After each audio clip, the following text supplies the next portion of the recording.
Alam nyo ba yung beef tendon ay mayaman sa collagen? Ang beef tendon ay isang mahusay na pinagmumulan ng collagen. Isang protina na mahalaga para sa pagpapanatili ng malusog na balat, buhok, mga kuko, at mga kaso-kasuan.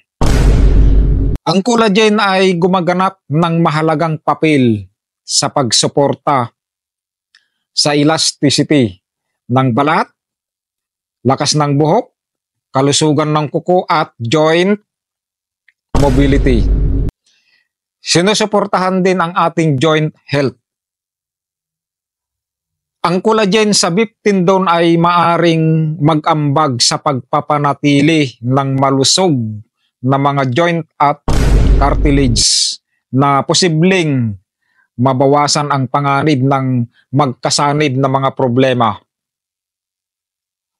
Maaring pagbutihin ang kalusugan ng gut. Ang ilang mga profesional sa kalusugan ay nag-ulat na ang mga suplemento ng collagen ay maaring makatulong sa leaky gut syndrome na tinatawag ding intestinal permeability. Mababang fat at high protein.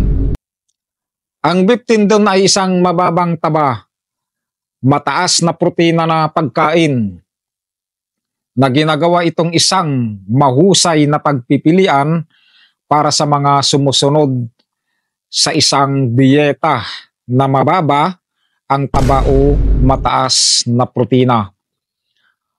Kalusugan ng digestive. Ang mga litid ng baka ay madaling natutunaw kumpara sa ilang iba pang bahagi ng hayop at mga produktong hilaw na ginagawa itong isang magandang opsyon para sa mga aso na may sensitibong tiyan o mga madaling kapitan ng mga isyo sa pagtunaw.